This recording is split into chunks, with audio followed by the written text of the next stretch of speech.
Pada Agustus 1959, Presiden Soekarno menjadikan Istana Kepresidenan Cipanas di Jawa Barat sebagai tempat beristirahat, sekaligus ruang diplomasi informal yang penting. Periode ini berlangsung tidak lama setelah dikeluarkannya Dekret Presiden 5 Juli 1959 yang menandai kembalinya Indonesia ke UUD 1945 dan menjadi awal era demokrasi terpimpin. Terletak di kaki Gunung Gede, Cianjur, dengan udara yang sejuk dan lingkungan yang asri, Istana Cipanas menjadi saksi bagaimana Bung Karno membangun komunikasi politik, menyusun arah pemerintahan, serta mengambil jeda dari padatnya aktivitas kenegaraan di Jakarta. Di tengah masa transisi politik yang penuh tantangan, suasana tenang Cipanas memberi ruang bagi sang proklamator untuk berpikir lebih jernih dan merumuskan berbagai langkah strategis bagi bangsa. Bagi Soekarno, Istana Cipanas bukan sekadar tempat peristirahatan. Ia menjadikannya sebagai laboratorium ide, tempat lahirnya berbagai gagasan besar. Menjelang peringatan Hari Kemerdekaan setiap tahun, Bung Karno kerap menghabiskan waktunya di Cipanas untuk menyelesaikan naskah pidato kenegaraan 17 Agustus yang syarat visi dan arah perjuangan bangsa. Di kawasan istana juga terdapat Gedung Bentol, sebuah paviliun kecil berdinding batu kali yang dibangun atas perintah Soekarno pada tahun 1954. Bangunan ini digunakan sebagai ruang pribadi untuk merenung dan bekerja tanpa gangguan. Kecintaannya terhadap alam turut tercermin ketika pada tahun 1959 ia menanam 2 pohon cempaka telur di halaman belakang istana yang hingga kini menjadi bagian dari jejak sejarah kepemimpinannya. Suasana hangat Istana Cipanas juga menjadi panggung bagi diplomasi khas Bung Karno. Pada Agustus 1959, arsip sejarah merekam sebuah jamuan santai yang digelar di istana dan dihadiri sejumlah petinggi negara serta militer, termasuk A.H. Nasution dan R.I. Marta Dinata, dengan didampingi Ibu Hartini. Pertemuan-pertemuan informal seperti ini merupakan bagian dari gaya kepemimpinan Soekarno yang mengedepankan pendekatan personal. Dalam suasana yang lebih cair dan akrab, berbagai persoalan negara dibahas tanpa sekat formalitas yang kaku. Melalui dialog yang berlangsung di ruang terbuka dan meja jamuan istana, Bung Karno berupaya mempererat hubungan antar lembaga negara, sekaligus membangun konsolidasi politik pasca perubahan konstitusi. Dari Istana Cipanas, terlihat bahwa diplomasi tidak selalu berlangsung di ruang sidang atau forum resmi.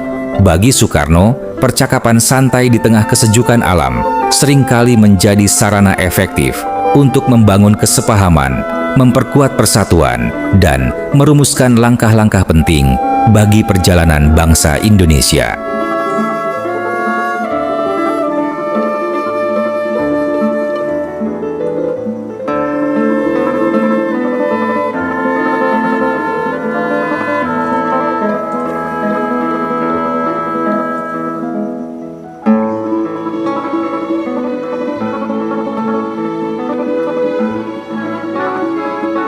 Tahun 1964 menjadi salah satu masa paling penting dalam sejarah politik dan militer Indonesia.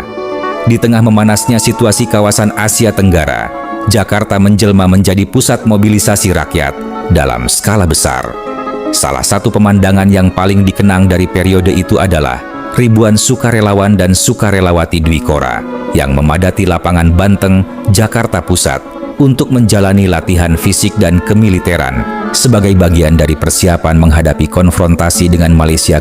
Ketegangan bermula ketika Presiden Soekarno pada 3 Mei 1964 mengumumkan Dwi Komando Rakyat, Dwi Kora.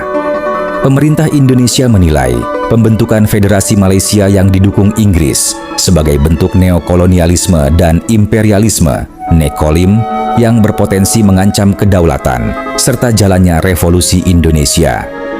Seruan Ganyang Malaysia yang menggema di berbagai daerah kemudian membangkitkan gelombang nasionalisme yang sangat kuat di kalangan rakyat. Sebagai tindak lanjut, pemerintah mengeluarkan berbagai regulasi yang mendukung pembentukan pasukan sukarelawan, termasuk Undang-Undang Nomor 9 Tahun 1964 yang memberikan landasan hukum bagi gerakan tersebut. Antusiasme masyarakat begitu besar. Jutaan warga dari berbagai latar belakang sosial, profesi, organisasi, dan daerah mendaftarkan diri untuk ikut serta dalam perjuangan yang dianggap sebagai panggilan bangsa. Latihan intensif bagi para sukarelawan dan sukarelawati Dwi Kora di lapangan Banteng dimulai secara bertahap sejak dikeluarkan instruksi Kepala Staf Komando Operasi Tertinggi (KOTI) pada tanggal 25 Mei 1964. Untuk menyeleksi dan melatih para pendaftar, pemerintah membuka sejumlah pusat pelatihan di berbagai wilayah. Di Jakarta, lapangan Banteng menjadi salah satu lokasi utama. Sepanjang tahun 1964, kawasan bersejarah itu berubah menjadi pusat penggemblengan yang dipenuhi barisan sukarelawan, suara komando, dan yel-yel perjuangan. Di tempat inilah, para peserta ditempa secara fisik dan mental. Mereka menjalani latihan baris berbaris dengan disiplin tinggi di bawah bimbingan Instruktur Angkatan Bersenjata Republik Indonesia, ABRI. Selain itu, para sukarelawan juga memperoleh pelatihan dasar kemiliteran, mulai dari teknik pertempuran, navigasi lapangan, hingga pengenalan dan penggunaan senjata api. Tidak hanya kemampuan fisik, mereka juga mendapatkan pembekalan ideologis berupa penguatan semangat nasionalisme, sikap anti-imperialisme, serta pemahaman terhadap cita-cita revolusi Pancasila yang saat itu menjadi landasan perjuangan negara. Salah satu aspek yang menonjol dalam mobilisasi Dwi Kora adalah keterlibatan kaum perempuan. Ribuan sukarelawati turut ambil bagian dalam latihan-latihan tersebut. Mereka tidak hanya berperan dalam urusan logistik atau dapur umum, tetapi juga mengikuti pelatihan kemiliteran dan berbaris bersama para sukarelawan pria. Partisipasi perempuan datang dari berbagai organisasi kemasyarakatan, baik yang berlatar belakang keagamaan maupun profesi. Unsur pemudi dari Muslimat Nahdlatul Ulama, misalnya, membentuk sukarelawati Muslimat NU setelah musyawarah kerja pada Juli 1964. Sementara itu, organisasi istri anggota Angkatan Laut, Jala Senastri, juga membentuk satuan sukarelawati yang kemudian tergabung dalam Batalion Narendra Duhita. Kehadiran mereka menunjukkan bahwa semangat membela negara pada masa itu dipandang sebagai tanggung jawab bersama tanpa membedakan gender. Hasil dari pelatihan tersebut adalah terbentuknya ribuan kader yang siap ditempatkan di berbagai wilayah strategis, terutama di kawasan perbatasan Kalimantan Utara dan Kepulauan Riau yang menjadi bagian penting dalam konfrontasi Indonesia-Malaysia. Namun, dinamika politik dalam negeri yang berubah drastis setelah 1965 turut memengaruhi arah kebijakan negara. Konfrontasi akhirnya berakhir dengan tercapainya kesepakatan damai melalui Perjanjian Jakarta pada tahun 1966. Tidak lama kemudian, melalui keputusan Presiden nomor 235 tahun 1966, Komando Sukarelawan Dwi Kora resmi dibubarkan. Meski hanya berlangsung dalam kurun waktu yang relatif singkat, mobilisasi besar-besaran di lapangan Banteng meninggalkan jejak sejarah yang kuat. Derap langkah para sukarelawan dan sukarelawati yang pernah memenuhi lapangan itu menjadi simbol persatuan rakyat Indonesia, sekaligus cerminan semangat pengorbanan dan heroisme bangsa dalam mempertahankan prinsip kedaulatan negara pada masa konfrontasi Indonesia-Malaysia.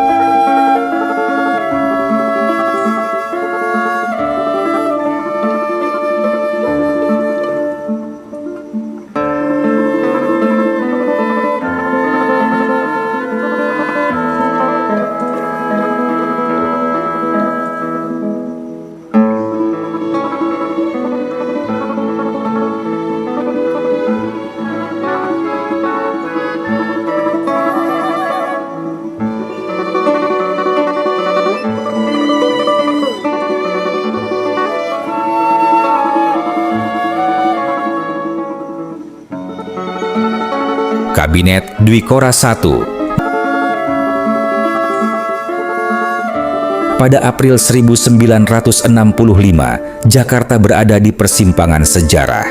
Ibu kota Indonesia tampil sebagai epicentrum revolusi, panggung diplomasi internasional, sekaligus arena pertarungan berbagai kekuatan politik yang kian memanas. Hanya beberapa bulan sebelum tragedi nasional yang meletus pada akhir September, Jakarta memperlihatkan wajah yang penuh kontras. Optimisme pembangunan modern berskala raksasa berdampingan dengan kehidupan sehari-hari yang masih sederhana, sementara semangat revolusi yang menggelora menutupi ketegangan politik yang terus mengendap di bawah permukaan. Secara fisik, Jakarta merefleksikan ambisi besar Presiden Soekarno untuk mengangkat Indonesia sejajar dengan negara-negara besar dunia. Berbagai proyek mercusuar menghiasi lanskap kota, mulai dari jalan-jalan raya yang lebar dan tertata geometris hingga kompleks olahraga. Gelora Bung Karno yang saat itu menjadi salah satu yang terbesar di Asia. Gedung-gedung modern dan monumen monumental dibangun sebagai simbol kepercayaan diri bangsa yang sedang menegaskan posisinya di panggung internasional. Namun, di balik kemegahan tersebut, kehidupan sehari-hari warga Jakarta masih sangat dekat dengan tradisi. Jalan-jalan protokol mulai dipadati mobil dinas pemerintah dan kendaraan pribadi buatan luar negeri yang perlahan memunculkan gejala kemacetan, sebuah persoalan yang kelak menjadi ciri khas ibu kota. Sisi lain, lebih dari 3 juta penduduk kota masih sangat bergantung pada becak dan delman sebagai sarana transportasi utama. Di berbagai perkampungan yang tersebar di tengah kota, masyarakat menjalani kehidupan dengan ritme yang relatif tenang, mempertahankan budaya dan tradisi lokal di tengah derasnya arus politik nasional. April 1965 juga menjadi bulan penting bagi diplomasi Indonesia. Jakarta menjadi tuan rumah peringatan Dasawarsa Konferensi Asia Afrika (KAAA), sebuah momentum yang mempertegas posisi Indonesia sebagai salah satu pemimpin gerakan anti-imperialisme dan solidaritas negara-negara berkembang. Puluhan delegasi asing hadir untuk memperkuat hubungan politik dan kerjasama di tengah dinamika Perang Dingin yang membelah dunia. Salah satu peristiwa paling menonjol pada bulan itu adalah kunjungan kenegaraan pemimpin Korea Utara, Kim Il-sung, yang berlangsung pada 10–20 April 1965. Kedatangannya disambut secara luar biasa. Ratusan ribu warga Jakarta memadati ruas-ruas jalan dari Kemayoran hingga pusat kota untuk mengeluh-elukan tamu negara tersebut. Kunjungan itu juga melahirkan sebuah simbol persahabatan yang bertahan hingga kini. Saat mengunjungi kebun raya Bogor bersama Soekarno, Kim Il-sung terpikat pada anggrek ungu, hasil persilangan lokal. Bunga itu kemudian diberi nama Kim Il-sungia sebagai lambang persahabatan antara Indonesia dan Korea Utara.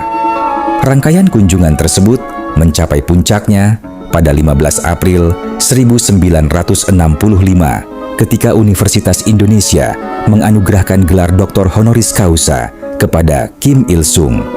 Demi alasan keamanan, prosesi akademik itu tidak dilaksanakan di kampus, melainkan di Istana Negara.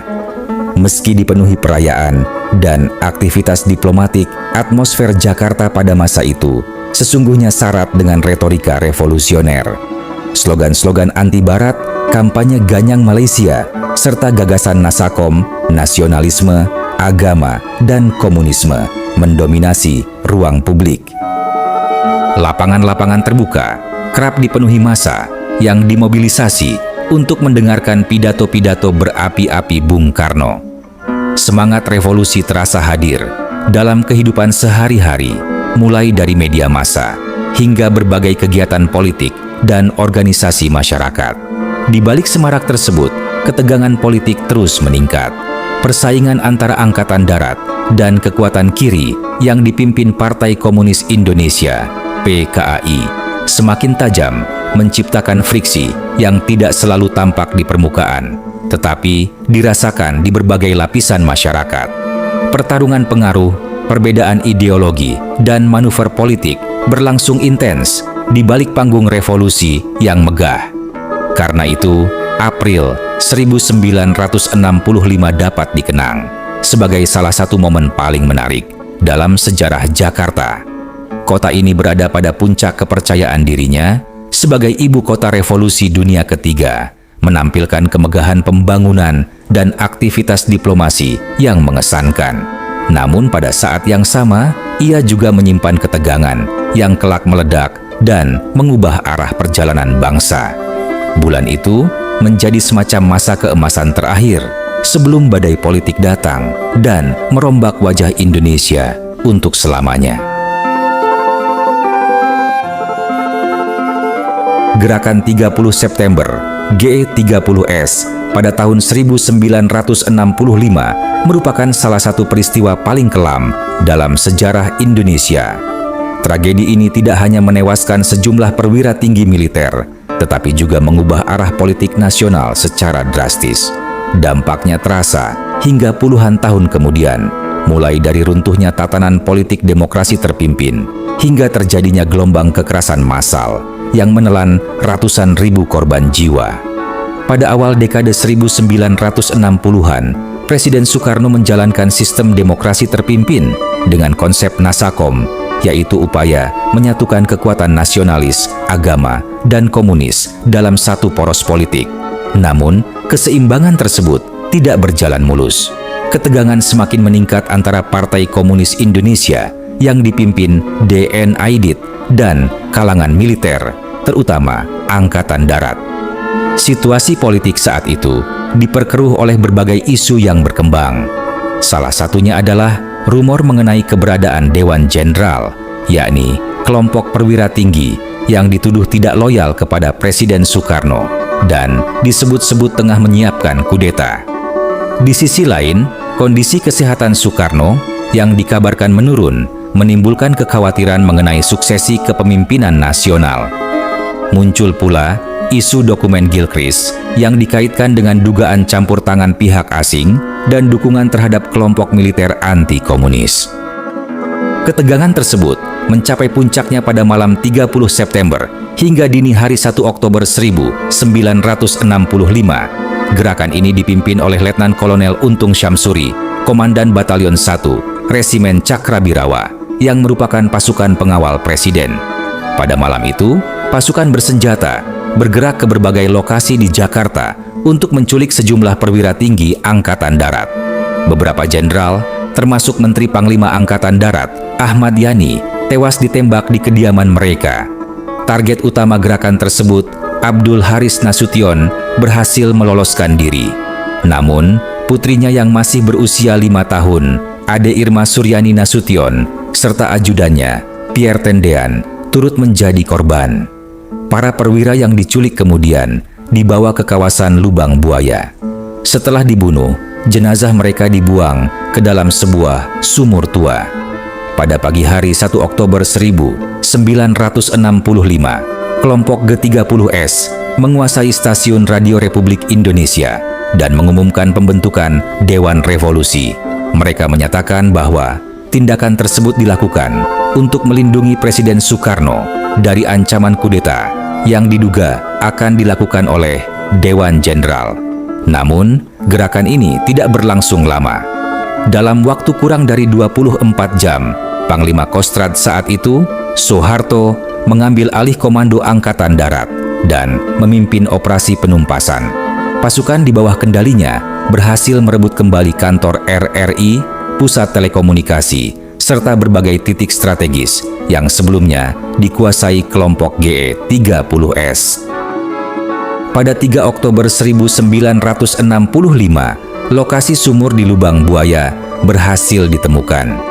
Jenazah para perwira yang menjadi korban dievakuasi dan dimakamkan secara militer pada 5 Oktober 1965 bertepatan dengan Hari ABRI. Mereka kemudian dianugerahi gelar pahlawan revolusi sebagai bentuk penghormatan atas jasa dan pengorbanannya. Kegagalan G30S memicu dampak yang jauh lebih besar daripada peristiwa itu sendiri. Gelombang kampanye anti-komunis menyebar ke berbagai daerah. Militer bersama sejumlah kelompok masyarakat melakukan penangkapan, penganiayaan, dan pembunuhan terhadap anggota PKI, organisasi yang berafiliasi dengannya, serta orang-orang yang dianggap memiliki simpati terhadap paham komunis. Berbagai penelitian memperkirakan jumlah korban tewas mencapai ratusan ribu hingga sekitar 1 juta jiwa, menjadikannya salah satu tragedi kemanusiaan terbesar dalam sejarah Indonesia. Peristiwa ini juga menjadi awal berakhirnya kekuasaan Soekarno. Setelah keluarnya surat perintah 11 Maret pada tahun 1966, Soeharto memperoleh kewenangan luas untuk memulihkan keamanan dan stabilitas negara. Dari titik inilah lahir era Orde Baru yang berlangsung selama 32 tahun di bawah kepemimpinan Soeharto. Hingga kini, G30S 1965 tetap menjadi salah satu bab paling kontroversial dalam sejarah Indonesia. Selain meninggalkan luka mendalam bagi para korban dan keluarganya, peristiwa ini juga terus memunculkan perdebatan mengenai aktor utama, motif politik, serta rekonstruksi fakta yang sebenarnya terjadi di balik tragedi tersebut.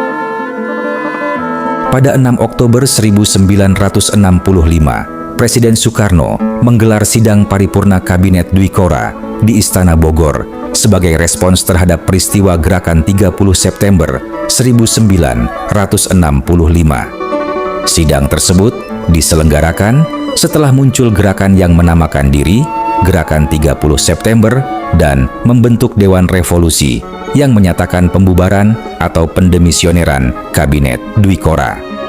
Sidang dipimpin langsung oleh Presiden Soekarno selaku Presiden Republik Indonesia, Panglima tertinggi ABRI, dan pemimpin besar revolusi. Dalam pertemuan itu, para anggota kabinet membahas secara mendalam perkembangan situasi nasional sejak terjadinya Gerakan 30 September, mulai dari latar belakang, jalannya peristiwa, hingga dampak yang ditimbulkannya. Hasil pembahasan sidang menyimpulkan bahwa Gerakan 30 September pada dasarnya merupakan gerakan politik. Oleh karena itu, penyelesaiannya dipandang perlu dilakukan melalui langkah-langkah politik. Untuk tujuan tersebut, Presiden Soekarno diberikan kewenangan penuh untuk menentukan kebijakan dan langkah penyelesaiannya. Dalam kesempatan yang sama, Presiden juga mengimbau seluruh lapisan masyarakat agar tetap menjaga ketertiban, ketenangan, dan stabilitas nasional, sehingga proses penyelesaian masalah dapat berlangsung dengan baik. Sementara itu, tugas memulihkan keamanan dan ketertiban akibat peristiwa tersebut dipercayakan kepada Panglima Komando Cadangan Strategis Angkatan Darat, Kostrad Mayor Jenderal Soeharto. Dengan demikian, sidang Kabinet Dwi Kora di Bogor menjadi salah satu langkah penting pemerintah dalam respons situasi politik dan keamanan yang berkembang setelah peristiwa Gerakan 30 September 1965. Pasca peristiwa G30S 1965, situasi politik Indonesia tidak segera mereda. Meskipun sidang Kabinet Dwi Kora telah digelar di Istana Bogor pada 6 Oktober 1965, tuntutan masyarakat terhadap pemerintah justru semakin menguat. Kekecewaan terhadap lambatnya penanganan peristiwa tersebut mendorong mahasiswa, pelajar, organisasi kemasyarakatan, dan kelompok keagamaan turun ke jalan.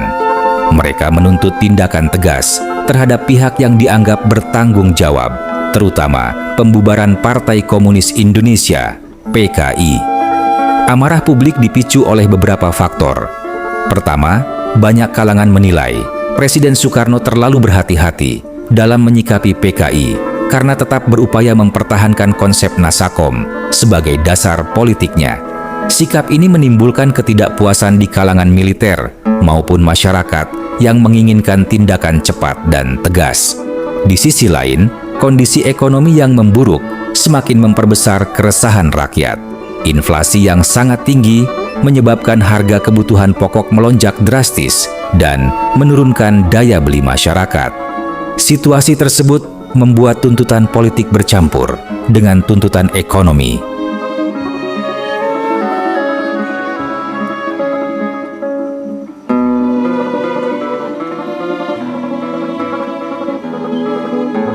Demonstrasi Tritura, Tri Tuntutan Rakyat, merupakan salah satu gerakan massa terbesar dalam sejarah Indonesia pasca kemerdekaan. Puncak gerakan terjadi pada 10 Januari 1966 ketika ribuan demonstran mendatangi gedung DPR GR dan menyampaikan Tri Tuntutan Rakyat, Tritura. Aksi yang dipelopori oleh Kesatuan Aksi Mahasiswa Indonesia, KAMI tersebut lahir dari keresahan masyarakat terhadap krisis ekonomi yang semakin memburuk, serta ketidakpuasan terhadap sikap pemerintah setelah peristiwa G30S PKI. Gerakan tersebut kemudian menjadi salah satu faktor penting yang mendorong berakhirnya pemerintahan Orde Lama dan membuka jalan bagi lahirnya Orde Baru. Pada awal tahun 1966, Indonesia berada dalam situasi politik dan ekonomi yang sangat sulit. Laju inflasi yang tidak terkendali menyebabkan harga-harga kebutuhan pokok melonjak tajam dan daya beli masyarakat merosot drastis. Di berbagai kota besar, kelangkaan bahan pangan seperti beras dan minyak memicu antrian panjang dan keresahan sosial. Di sisi lain, pemerintah dianggap belum mengambil langkah tegas terhadap PKI setelah peristiwa September 1965 sehingga menimbulkan ketegangan politik yang semakin meningkat. Dalam suasana tersebut, mahasiswa yang tergabung dalam Angkatan 66 bersama berbagai elemen masyarakat turun ke jalan untuk menyuarakan 3 tuntutan yang kemudian dikenal sebagai Tritura. Tuntutan pertama adalah pembubaran PKI beserta organisasi-organisasi massanya yang dianggap mengancam stabilitas negara. Tuntutan kedua adalah pembersihan Kabinet Dwi Kora dari unsur-unsur yang diduga berafiliasi dengan PKI. Adapun tuntutan ketiga adalah penurunan harga-harga kebutuhan pokok serta perbaikan kondisi ekonomi rakyat yang saat itu sangat terpuruk. Aksi yang berlangsung di berbagai pusat pemerintahan ini tidak hanya menjadi simbol perlawanan terhadap kondisi yang ada, tetapi juga memicu gelombang demonstrasi yang semakin meluas di berbagai daerah. Dengan demikian, aksi Tritura 10 Januari 1966 tidak hanya menjadi momentum perjuangan mahasiswa dan rakyat dalam menyuarakan aspirasi mereka, tetapi juga menjadi salah satu titik balik penting dalam sejarah Indonesia. Gerakan ini menandai awal transisi kekuasaan dari Orde Lama menuju Orde Baru, sekaligus meninggalkan jejak sejarah yang hingga kini dikenang melalui peringatan Hari Tritura.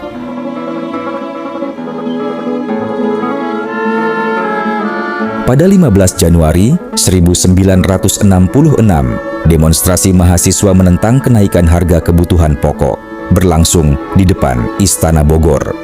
Para mahasiswa berangkat dari Jakarta menuju Bogor dengan konvoi truk dan berkumpul di depan istana untuk menyampaikan tuntutan mereka. Namun, setibanya di lokasi, mereka tidak diizinkan masuk oleh pasukan pengawal Istana Bogor dari Resimen Jakrabirawa. Pada saat yang sama, Presiden Soekarno sedang memimpin rapat Kabinet Dwi Kora di dalam istana. Untuk mendengar aspirasi para demonstran, Presiden mengundang delegasi perwakilan mahasiswa masuk ke ruang sidang kabinet. Dalam pidatonya, di hadapan peserta rapat, Presiden Soekarno menyatakan bahwa siapapun yang mampu mengendalikan harga-harga dalam waktu 3 bulan akan diangkat menjadi menteri. Namun, ia juga menegaskan bahwa apabila setelah 3 bulan harga-harga tetap tidak turun, orang tersebut akan dimintai pertanggungjawaban secara tegas. Pernyataan itu mencerminkan besarnya perhatian pemerintah terhadap persoalan ekonomi yang saat itu tengah dihadapi masyarakat. Sementara rapat Kabinet Dwikora berlangsung di dalam Istana Bogor, para mahasiswa yang tetap berada di luar terus mengumandangkan yel-yel dan seruan dengan penuh semangat menuntut adanya langkah nyata untuk mengatasi kenaikan harga kebutuhan pokok.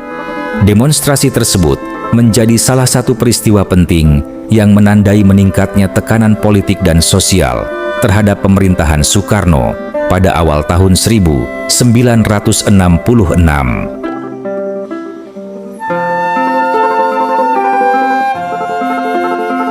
Menekan kehidupan rakyat. Ketegangan mencapai puncaknya pada hari pelantikan kabinet, Kamis 24 Februari 1966. Sejak pagi, kawasan Istana Negara dijaga ketat oleh pasukan pengawal Presiden Cakrabirawa.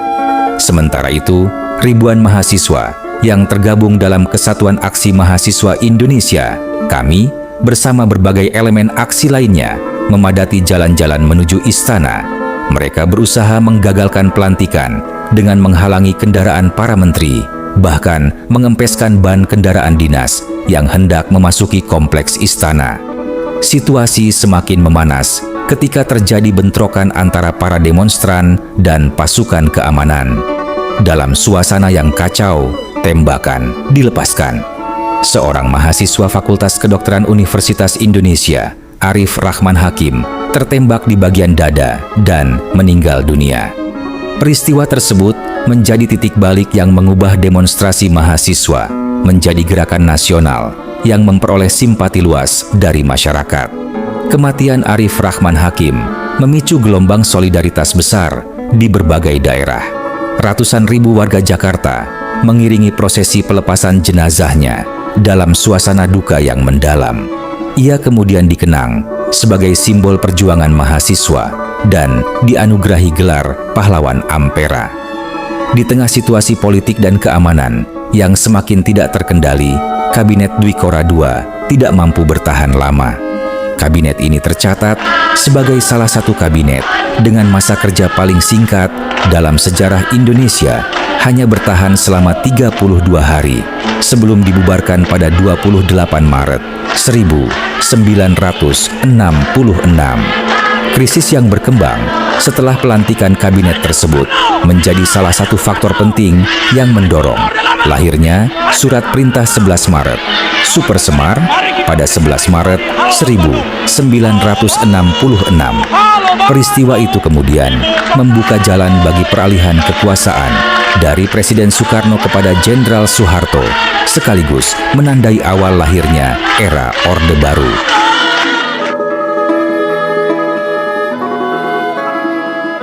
Surat Perintah 11 Maret, Super Semar, merupakan dokumen penting dalam sejarah Indonesia yang ditandatangani oleh Presiden Soekarno pada 11 Maret 1966. Melalui surat ini, Soekarno memberikan kewenangan kepada Letnan Jenderal Soeharto untuk mengambil tindakan yang dianggap perlu guna memulihkan keamanan, ketertiban, dan stabilitas pemerintahan setelah terjadinya peristiwa Gerakan 30 September. Super Semar menjadi titik balik yang sangat menentukan dalam perjalanan politik Indonesia karena membuka jalan bagi peralihan kekuasaan dari Orde Lama menuju Orde Baru. Pasca peristiwa G30S pada tahun 1965, kondisi politik dan keamanan Indonesia berada dalam situasi yang tidak menentu. Ketegangan politik meningkat, sementara kepercayaan masyarakat terhadap pemerintah terus menurun. Di berbagai daerah muncul gelombang demonstrasi yang dipelopori oleh mahasiswa, organisasi pemuda, dan sebagian unsur militer.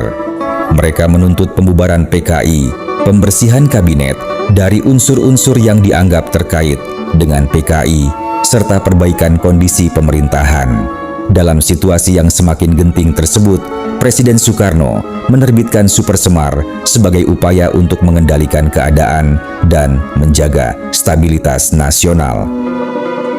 Secara umum, Super Semar memberikan mandat kepada Soeharto untuk mengambil segala tindakan yang dianggap perlu guna menjamin keamanan, ketenangan, dan kelancaran jalannya pemerintahan, mengamankan pelaksanaan ajaran serta cita-cita bangsa dan negara, menjaga keselamatan Presiden Soekarno, serta kewibawaan pemerintah Republik Indonesia. Kewenangan yang diberikan dalam surat tersebut bersifat luas, sehingga memungkinkan Soeharto mengambil langkah-langkah strategis atas nama pemulihan keamanan negara. Setelah menerima Super Semar, Soeharto segera menggunakan mandat tersebut untuk mengambil berbagai tindakan politik dan keamanan. Salah satu langkah terpenting adalah pembubaran Partai Komunis Indonesia, PKI, pada 12 Maret 1966. Hingga kini, Super Semar masih menjadi salah satu dokumen paling kontroversial dalam sejarah Indonesia.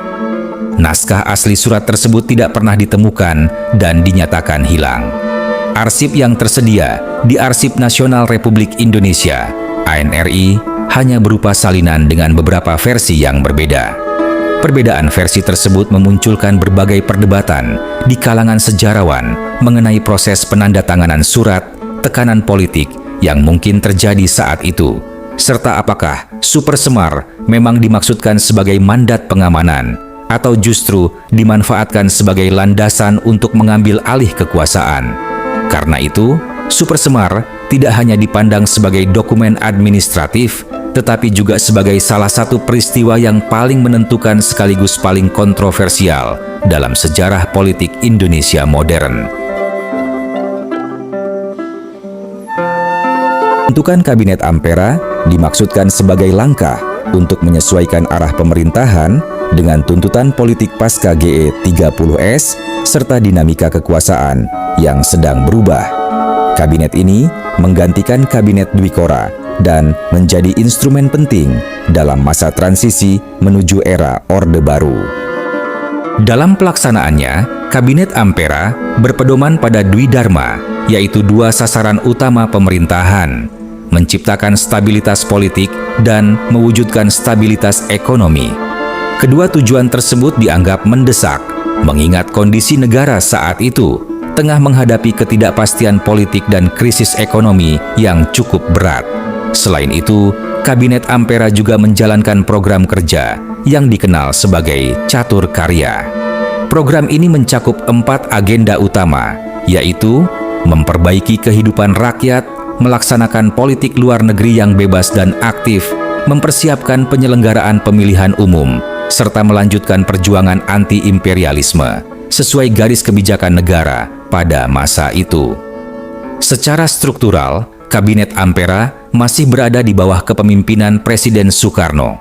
Namun, dalam praktiknya, posisi Soeharto sebagai Ketua Presidium Kabinet Ampera memberikan pengaruh yang sangat besar terhadap arah kebijakan pemerintahan. Karena itu, Kabinet Ampera sering dipandang sebagai jembatan transisi yang menandai pergeseran kekuasaan dari era demokrasi terpimpin menuju pemerintahan Orde Baru di bawah kepemimpinan Soeharto.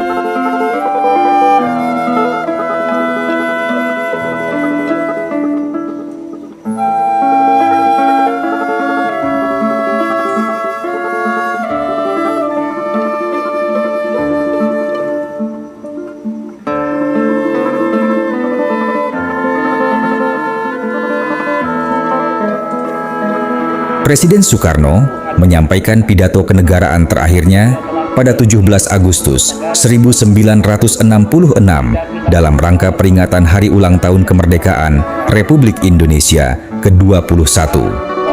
Pidato yang berjudul "Jangan sekali-kali meninggalkan sejarah ini", kemudian lebih dikenal dengan singkatan Jas Merah.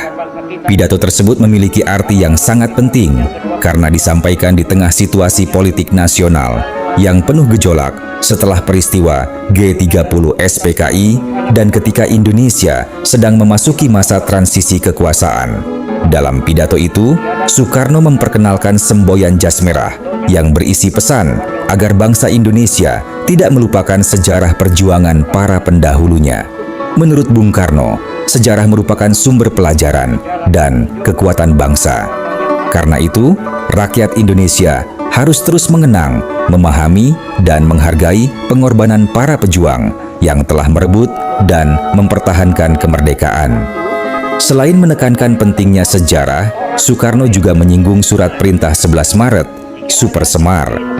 Ia memberikan penjelasan mengenai surat tersebut sekaligus menyampaikan apresiasi kepada Jenderal Soeharto yang dinilai telah menjalankan amanat yang terkandung di dalamnya.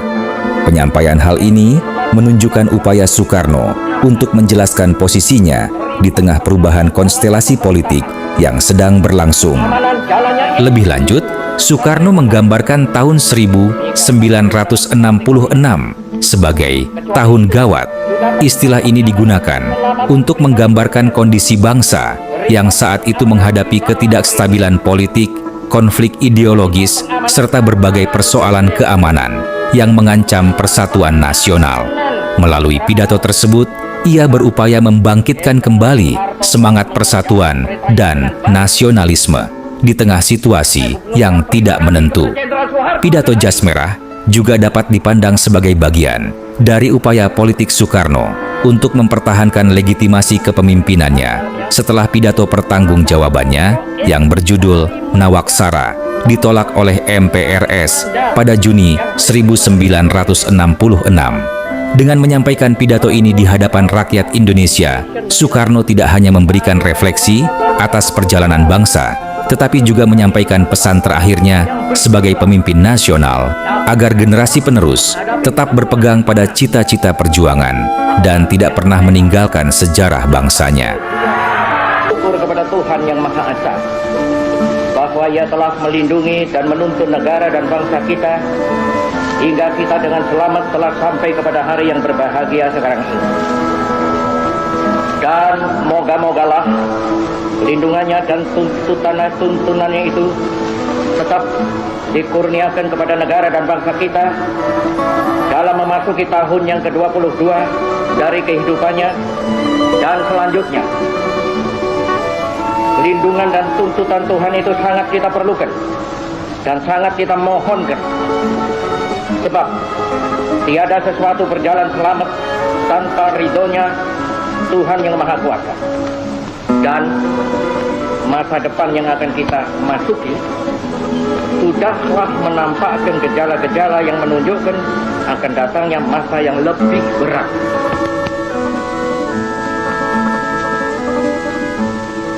Surat perintah 11 Maret itu mula-mula dan memang sejurus waktu membuat mereka bertampik sorak-sore kesenangan. Dikiranya SP 11 Maret adalah satu penyerahan pemerintahan. Dikiranya SP 11 Maret itu satu transfer of sovereignty, of authority. Padahal tidak. SP 11 Maret adalah satu perintah pengamanan. Perintah pengamanan jalannya pemerintahan. Pengamanan jalannya ini pemerintahan. Demikian kataku pada waktu melantik kabinet. Kecuali itu, juga perintah pengamanan keselamatan pribadi Presiden. Perintah pengamanan wibawa Presiden. Perintah pengamanan ajaran Presiden. Perintah pengamanan beberapa hal. Dan Jenderal Soeharto telah mengerjakan perintah itu dengan baik. Saya mengucap terima kasih kepada Jenderal Soeharto akan hal ini.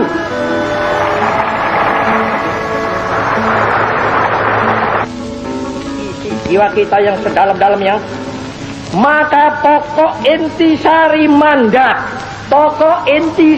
mandat yang saya terima dari MPRS ialah membangun bangsa, nation building, dari kemerosotan zaman kolonial untuk dijadikan satu bangsa yang berjiwa, yang dapat dan mampu menghadapi semua tantangan. Satu bangsa yang merdeka dalam abad ke-20 ini. pada peringatan hari ulang tahun ABRI ke-21 yang berlangsung di Parkir Timur Senayan, Jakarta pada 5 Oktober 1966, Presiden Soekarno menyampaikan amanat di tengah situasi politik yang masih tegang setelah peristiwa Gerakan 30 September GE30S.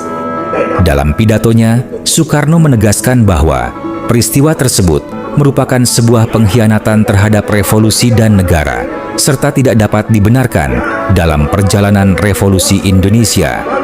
Dalam kesempatan itu, Bung Karno juga kembali menyinggung mikrofon bersejarah yang digunakannya saat membacakan proklamasi kemerdekaan pada 17 Agustus 1945. Bagi Soekarno, mikrofon tersebut bukan sekadar benda, melainkan simbol perjuangan dan lahirnya bangsa Indonesia yang merdeka. Momentum peringatan HUT ABRI tersebut juga dimanfaatkan oleh jajaran ABRI untuk menegaskan sikap politiknya. Di bawah koordinasi Jenderal Soeharto, ABRI menyatakan kesetiaannya sebagai alat revolusi yang tetap berpegang pada ajaran pemimpin besar revolusi, Soekarno. Pada saat yang sama, ABRI menegaskan penolakannya terhadap segala bentuk gerakan dan upaya yang dianggap bersifat kontra-revolusi. Pidato dan pernyataan sikap yang disampaikan dalam acara tersebut mencerminkan upaya pemerintah dan ABRI untuk menunjukkan persatuan serta menjaga stabilitas nasional di tengah gejolak politik yang masih berlangsung pasca G30S.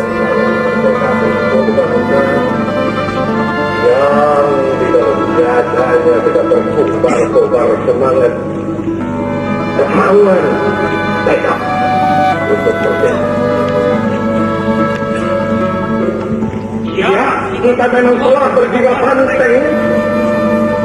Ya, kita pada waktu itu memang telah bertekad banteng. Ya, memang benar kita pada waktu itu telah bersemangat banteng. Tetapi banteng ini saudara-saudara memerlukan panduk. Janganlah banteng yang tidak mempunyai panduk. Banteng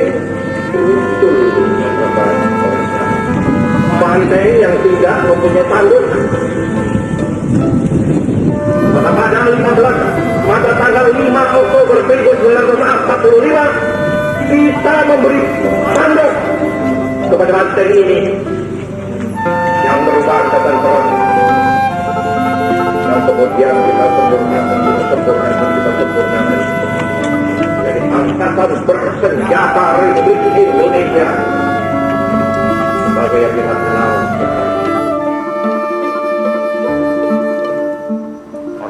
Posisi politik Presiden Soekarno terus melemah pasca peristiwa G30S di tengah memburuknya kondisi ekonomi dan meningkatnya tuntutan perubahan politik. Dalam sidang umum 4 MPRS pada 22 Juni 1966, Soekarno menyampaikan pidato pertanggungjawaban yang dikenal sebagai Nawaksara untuk menjelaskan kebijakan serta arah penyelenggaraan pemerintahannya. Namun, MPRS menilai pidato tersebut belum memberikan penjelasan yang memadai mengenai krisis ekonomi yang sedang berlangsung maupun keterkaitan sikap Presiden terhadap peristiwa G30S PKI. Untuk menanggapi keberatan tersebut, pada Januari 1967, Soekarno menyampaikan dokumen tambahan yang dikenal sebagai pelengkap Nawaksara. Akan tetapi, MPRS tetap berpendapat bahwa dokumen tersebut belum menjawab persoalan-persoalan mendasar yang sebelumnya dipersoalkan. Penolakan terhadap Nawaksara beserta pelengkapnya semakin mengurangi legitimasi politik Soekarno dan memperkuat tuntutan pergantian kepemimpinan nasional. Dalam situasi politik yang semakin memanas, MPRS menggelar sidang istimewa pada 7-12 Maret 1967. Puncaknya, pada 12 Maret 1967, MPRS menetapkan TAP MPRS nomor 33 garis miring MPRS garis miring 1967 yang mencabut kekuasaan pemerintahan negara dari Presiden Soekarno. Melalui ketetapan yang sama, Jenderal Soeharto diangkat sebagai pejabat Presiden Republik Indonesia hingga terpilihnya Presiden definitif. Keputusan tersebut menandai berakhirnya kekuasaan Soekarno sekaligus mengakhiri era Orde Lama. Pengangkatan Soeharto sebagai pejabat presiden menjadi awal lahirnya Orde Baru yang kemudian dikukuhkan melalui pelantikannya sebagai Presiden Republik Indonesia pada tahun 1968. Dengan demikian, proses peralihan kekuasaan dari Orde Lama ke Orde Baru secara formal telah selesai. Meski demikian, pencabutan kekuasaan Soekarno pada tahun 1967 tetap menjadi salah satu episode paling kontroversial dalam sejarah politik Indonesia.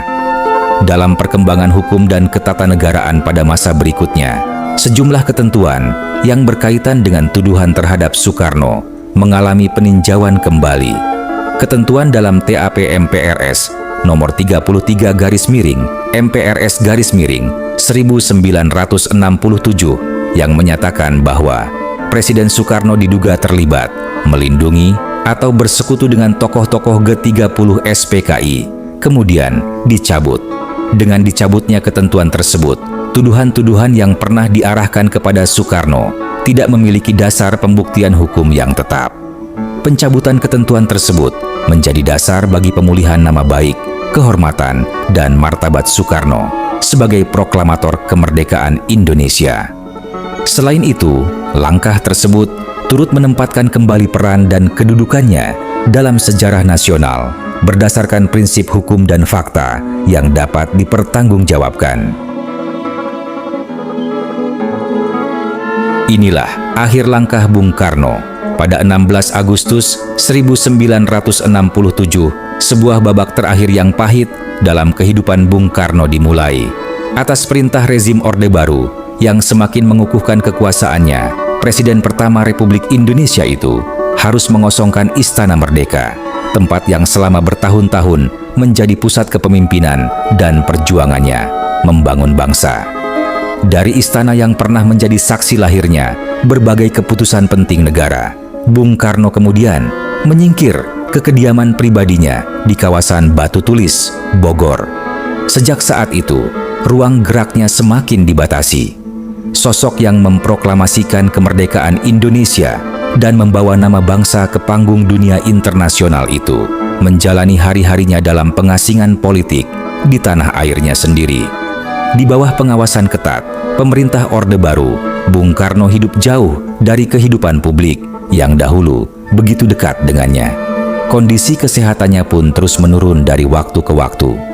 Tahun-tahun terakhir, hidupnya dihabiskan dalam keterasingan dan keterbatasan.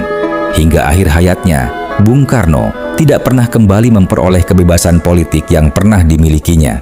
Pada Juni 1970, beliau wafat, meninggalkan duka mendalam bagi banyak rakyat Indonesia dan mewariskan jejak sejarah yang tak terhapuskan sebagai proklamator kemerdekaan serta Presiden pertama Republik Indonesia. Demikianlah akhir langkah Bung Karno, seorang pemimpin besar yang pernah berdiri di puncak kekuasaan, namun mengakhiri hidupnya dalam kesunyian, tetap dikenang sebagai salah satu tokoh paling berpengaruh dalam sejarah bangsa Indonesia.